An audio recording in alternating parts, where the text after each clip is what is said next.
Horizontal milling machine के ऊपर bevel gear कैसे कट किए जाते हैं आप इस वीडियो में देखेंगे। आप देख सकते हैं गियर ब्लैंक है और गियर ब्लैंक मैंडल के ऊपर माउंट किया गया है। मैंडल आपका चक के अंदर लगाया गया है।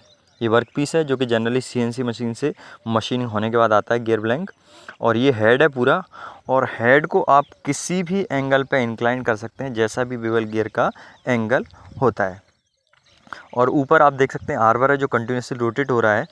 आर्बर आपका मशीन स्पिंडल से कनेक्टेड होता है। जैसे ही मशीन स्पिंडल घूमता है वैसे ही आर्बर घूमता है, और आर्बर के ऊपर आपका मिलिंग कटर लगा होता है जो कि टीथ कट करता है। और मिलिंग कटर का जो सिलेक्शन है वो इस पर डिपेंड करता है कि बेवल गियर जो आप कट कर रहे हैं उसका मॉड्यूल क्या है, डीपी क्या है, तो उसके हिसाब से भी आपको मिलिंग कटर सिलेक्ट करना पड़ता है। मिलिंग कटर की पोजीशन को डिफ़ाइन करने के लिए इसमें स्लिप्स वगैरह लगे रहते हैं, तो उसके हिसाब से करते हैं। और आप देखेंगे ये पूरा मशीन है, और ये आपका इंडेक्सिंग है।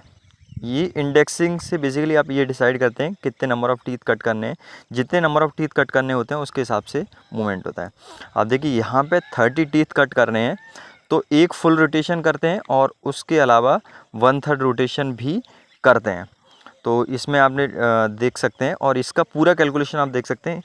ये बेसिकली 40/1 का रेशियो रहता है। जैसे आप क्रैंक को या 40 बार घुमाएंगे तो वर्क पीस आपका एक बार रोटेट होगा। यदि क्रैंक को हम एक बार घुमाते हैं तो वर्क पीस आपका 1/40 रोटेट होगा। मीन्स आपको जैसे 40 टीथ कट करने हैं तो आप एक बार घुमाया, एक टीथ 1/40 रोटेट हो गया, दूसरी बार घुमाया 1/40 रोटेट हो गया। चूँकि यहाँ पे 30 टीथ कट करने हैं, 30 टीथ, तो इसको एक फुल रोटेशन प्लस 1/3 रोटेशन भी करते हैं। और 1/3 रोटेशन कराने के लिए क्या करते हैं, हम सर्किट सेलेक्ट करते हैं। यहाँ पे 39 वाली सीरीज सेलेक्ट की है जिसमें 13 13 13 को 3 पार्ट में डिवाइड कर दिया 39 को। तो पूरा कैलकुलेशन उसमें आप देख सकते थे। ये देखिए टीथ कट हो रहा है। जैसे ही एक टीथ कट हो जाएगा तो फिर हम जो क्रैंक है, क्रैंक को पूरा एक फुल रोटेशन देंगे, और फुल रोटेशन के बाद इसको 1/3 रोटेशन देंगे। और 1/3 के लिए ये देखिए अभी मैं आपको दिखाता हूँ। ये एक पूरा फुल रोटेशन हो गया। अब इसके बाद 1/3, ये अब 1/3 घूम रहा है।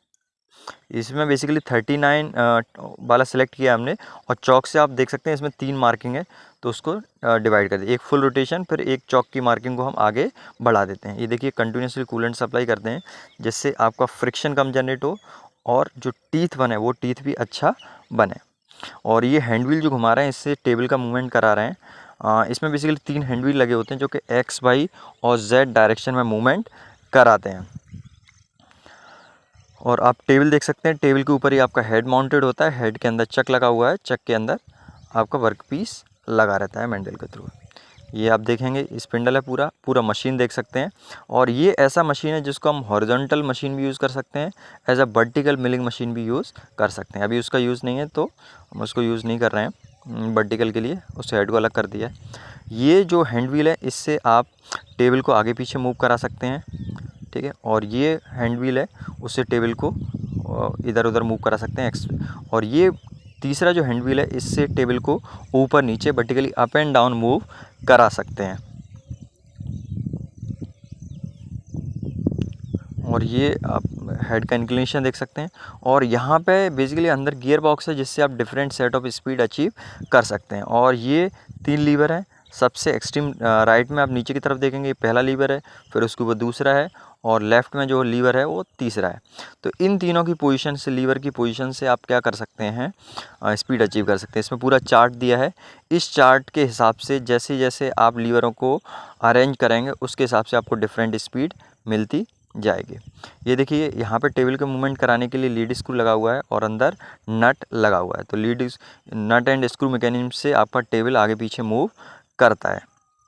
और ये सब स्केल लगा हुआ है जिससे आपको ये पता चल जाएगा कि किस डायरेक्शन में कितना मूवमेंट हम करा रहे हैं। टेबल पे भी स्केल लगा हुआ है, और क्रॉस स्लाइड होता है क्रॉस में, उसके ऊपर भी स्केल नीचे लगा हुआ है। So thank you.